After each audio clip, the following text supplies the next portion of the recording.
Je donne maintenant la parole à M. Karim Assad Ahmad. Vous avez la parole. Mr. President and distinguished delegates, it is indeed a singular honour and a privilege to present this first report of the United Nations investigative team to promote accountability for crimes allegedly committed by the Islamic State in Iraq and the Levant, also known as Daesh.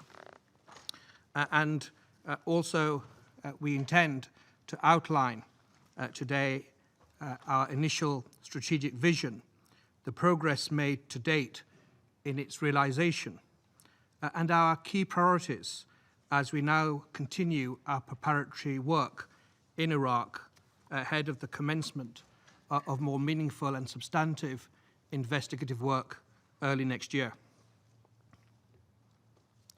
I would like, however, to begin with the obvious, but something that requires us all, in my respectful submission, to have pause for thought. It is to applaud and to recognize the tremendous suffering, the indefatigable courage and perseverance of those survivors of Daesh crimes. Their fortitude in standing firm and continuing is an aspect that must be recognized and be at the forefront of our minds.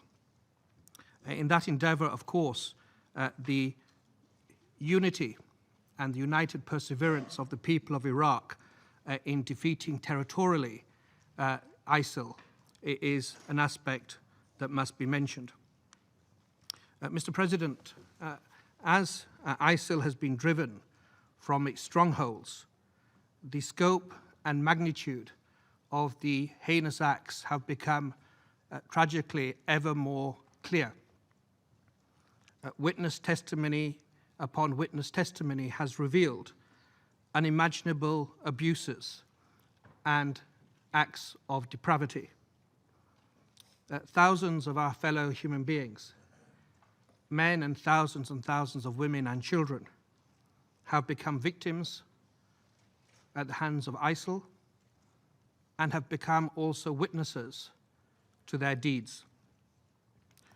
By dint of Resolution 2379, this Council responded unanimously with one clear voice to the call of assistance that had been raised by the government of the Republic of Iraq in support of its efforts to hold ISIL accountable, noting that the terrorist acts of ISIL constituted a threat to international peace and security.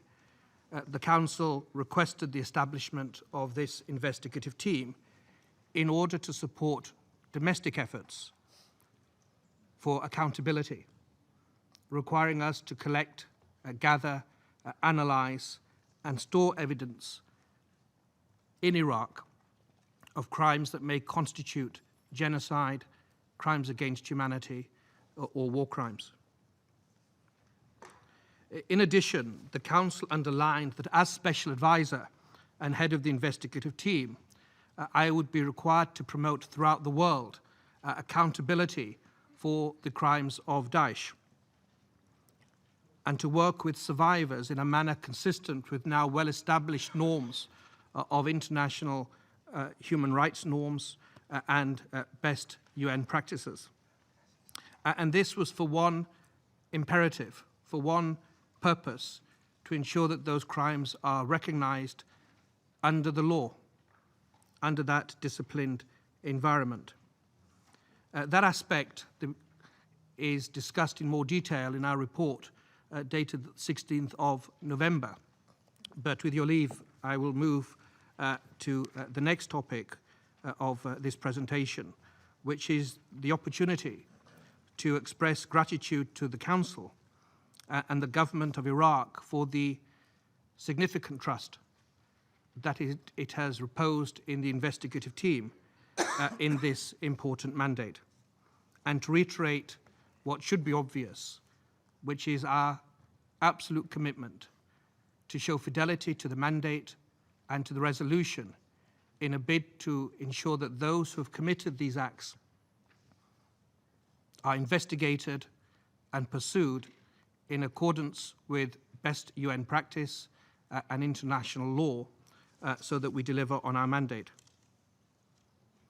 Since the formal commencement of his activities on the 20th of August of 2018, the investigative team has undertaken key preparatory work pursuant to the mandate provided by the Council, in order to provide what we hope will prove to be a solid platform for the commencement of investigative activities early next year. As a result of these efforts, and based on the support of key partners in the United Nations system, including, and I think it must be recognized, the Executive Office of the Secretary General, the Department of Political Affairs, the Department of Field Support, and the unstinting support of the Office of Legal Affairs, the investigative team successfully deployed to Iraq on the 29th of October.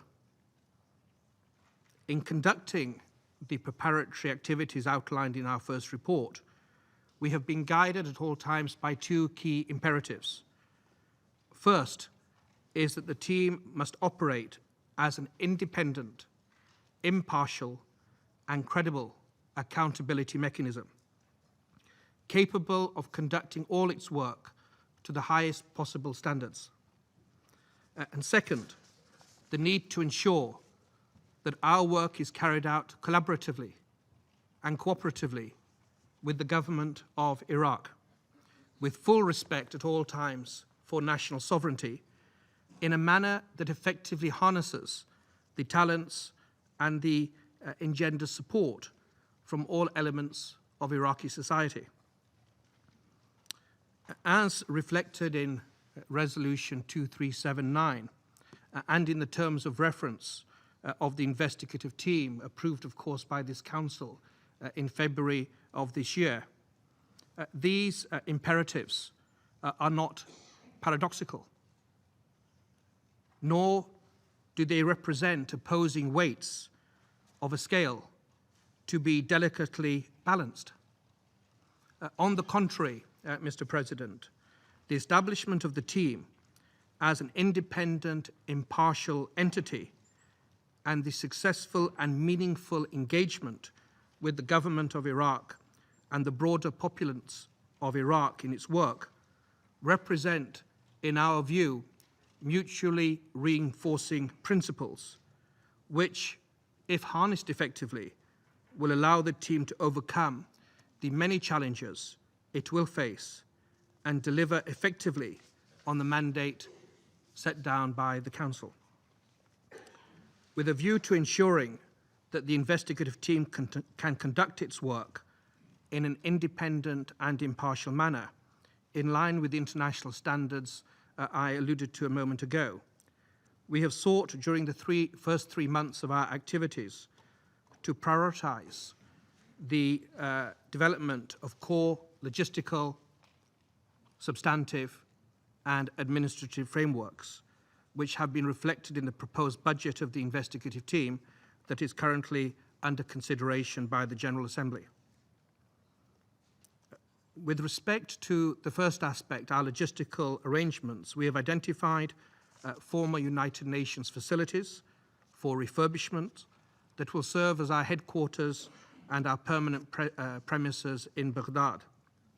And plans have also been developed regarding physical and technological infrastructure that will be needed to support the material, the evidence that we will receive and gather as well. And this will hopefully ensure the effective storage of documentary, forensic, and digital information, which will be the foundation of any proper investigation in accordance with international standards. Secondly, with regard to the substantive framework, progress has also been made. Work has commenced on the development of various standing operating procedures of key activities, including the collection, preservation, and storing of evidence and material, but also information management, chains of custody, issues that are going to be critical of witness protection, and initial mapping activities have already been undertaken in assisting us in identifying where key sources of existing evidentiary material may be located. We have also spent quite a significant amount of time, Mr. President, in ensuring that the admonition and the injunction of the Council to avoid duplication is fully observed, and that takes form both of reaching out to other parts of the United Nations, whether in the counterterrorism sphere or in other areas like the Special Advisor for the Prevention of Genocide, to ensure that we harness the capacities, the experience, and the centres of excellence that are there already. All of this is to ensure that the team operates as effectively and efficiently as possible and discharges its mandate. And thirdly, in relation to the composition of the investigative team, requirements have already been identified, both in respect to international staff and also national personnel, and initial recruitment is progressing. In this regard, Mr. President, I wish to emphasize to the Council that I am firmly of the view that the successful integration of the Iraqi national professional personnel into the team will be essential. It will enrich our capacities, allow us to operate more effectively in Iraq, and more fully, more completely fulfill, hopefully, the responsibilities entrusted by the Council. At all times, Mr. President, our objective will be to foster a mutually supportive relationship between the national and international staff and mold it into one coherent, cohesive, unified entity, united by a common principle to investigate acts that may have been committed by ISIL in accordance with the best UN standards and international best practice. In doing so, it is our fervent hope that we will also strengthen the capacity of the team, also assist giving some capacities in Iraq, and deliver the mandate in an independent manner that will hopefully support long-term sustainable efforts that Iraq is focusing on to achieve accountability. Mr. President and distinguished delegates, it's throughout this formative period of our work, these last 3 months, I have consistently underlined the fundamental imperative, the absolute commitment of the investigative team to ensure that its actions are aligned with the principles of the United Nations Charter that remain the foundations of this august body and this institution, and also that we abide by United Nations policies and best practices, including with respect to the transmission of evidentiary material for use in domestic proceedings. As I've emphasized, our adherence to these principles is not only required by dint of the resolution itself, or indeed by the terms of reference which have been approved by the Council, but is essential to ensuring the continued support of the international community and the credibility of this work. It is a remarkable achievement and a sign both of the unity of this Council on this issue and revealing of the criminality of many acts of Daesh, that the Council was unanimous and the international community has this consensus that the rule of law and judicial accountability has an important and indeed critical part to play in properly confronting the phenomena that we have unfortunately witnessed. Mr. President and distinguished delegates, in pursuit of the second imperative of fostering collective support for our work in Iraq, the investigative team has prioritized the development of cooperative relationships with the government of Iraq itself, as well as with the multitude and rich religious and ethnic and regional groups and entities within Iraq. We have reached out to non-governmental bodies and to other key national stakeholders. And as emphasized in our written report, we consider that work will be crucial to the successful fulfillment of our mandate. Reflecting this, during my initial mission to Iraq in August of this year, I met with senior government officials, with many survivors, with civil society groups, and with members of the Christian, the Shia, the Sunni, the Kakai, the Shia Turkmen, and of course Yazidi communities. And in those discussions, I emphasized to all, whoever my audience was, that there is no hierarchy of victims. This investigative team, in seeking to fulfill the mandate of the Council, will ensure that we will focus on crimes committed irrespective of the ethnic group, religious denomination of any human being that has suffered the crimes within our jurisdiction at the hands of Daesh. Following our arrival in Iraq in October, the investigative team has continued to engage with the government of Iraq with a view to establishing clear operational frameworks with our national counterparts. And in this regard, productive discussions have been held already with the steering committee that has been designated under the terms of reference. And we have also are working on and clarifying the procedures that will be the bedrock of our activities.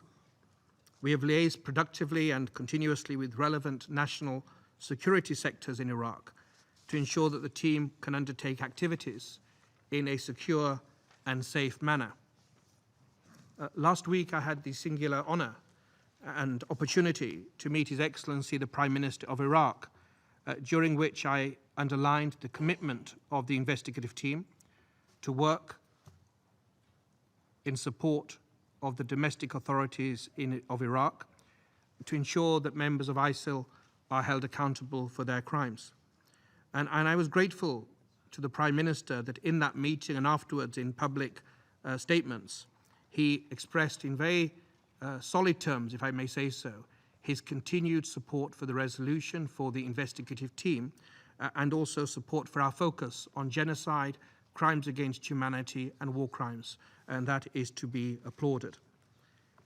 Our presence in Iraq has provided the investigative team with the opportunity to continue to engage with various survivor groups, tribal leaders, and other non-governmental bodies. And in this regard, I recently held in-depth discussions with tribal leaders from the Sinjar region, and I have put in place plans to visit that region later this month, as well as other key sites of ISIL crimes.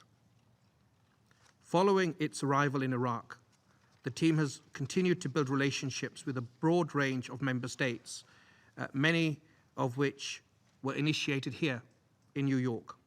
We look forward to further strengthening these ties in support of our mandated activities over the coming months. The investigative team now looks forward to continuing preparations in Iraq with a view to commencing investigative activities in early 2019.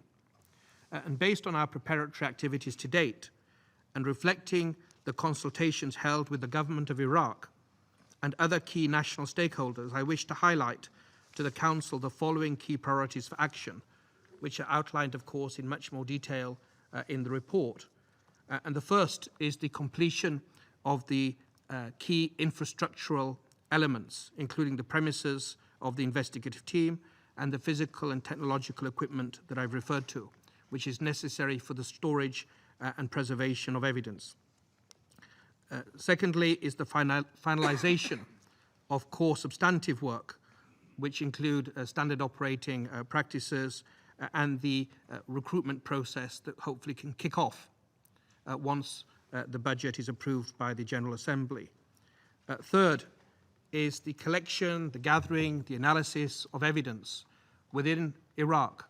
And by that I mean, of course, by the central government, in the regions, in third states, amongst NGOs, international actors, and neighboring states, is to bring all that information together so it can be subjected to analysis, patterns can be discerned, and of course, it will lead to the fourth stage, which are the activities then of the investigative team to fill those gaps that have been identified.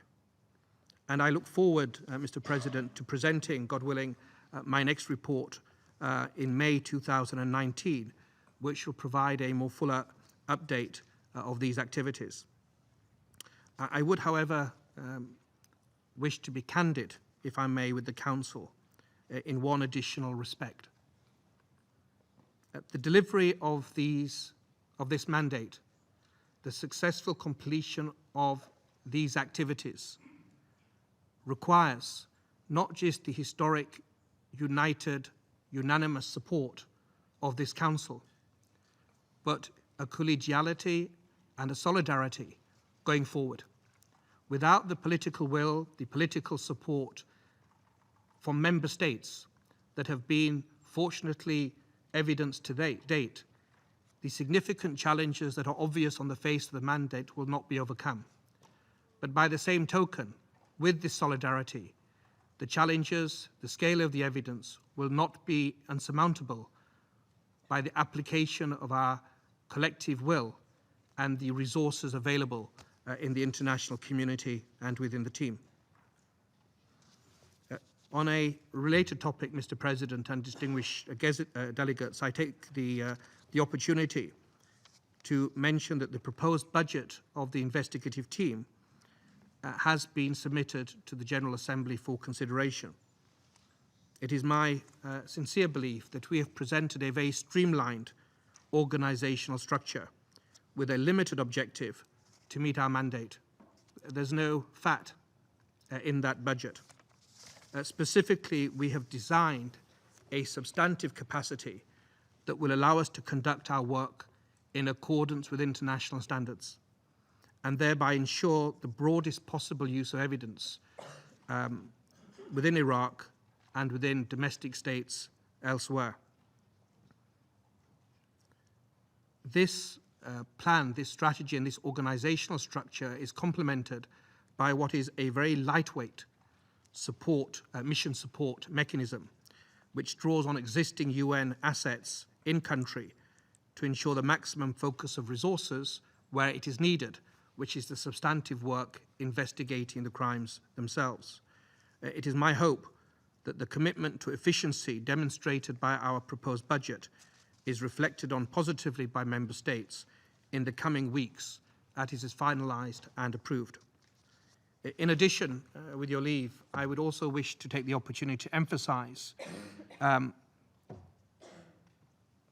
paragraph 14 of the resolution, which of course created a trust fund.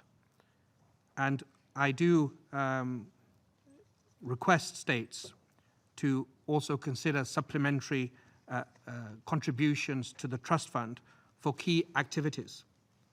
Those activities are not just the security of the team and the staff costs of the team, but include exhumations, DNA analysis, witness support activities. And I would take the opportunity to underscore and state my appreciation for the very generous and absolutely vital contribution that has been made by the United Kingdom, by the Kingdom of the Netherlands, and by the government of Qatar so far. And I also know that various other states are working towards hopefully pledging further support.